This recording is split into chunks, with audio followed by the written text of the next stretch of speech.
$10 je you kasih I. $10 je. $10 tu nak beli lampu budak ni pun tak cukup lah.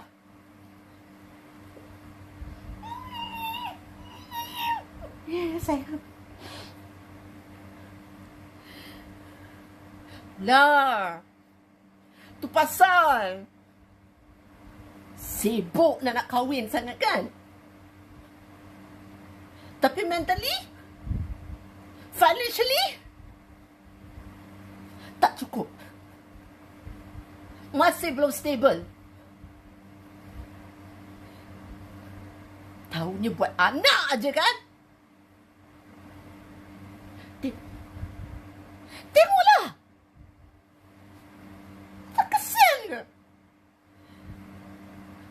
Bukan seorang pula tu yang keluar. Ni lagi seorang ni. Sampai 2 budak dah keluar.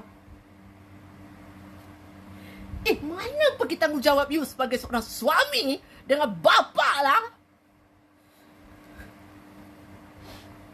I'm just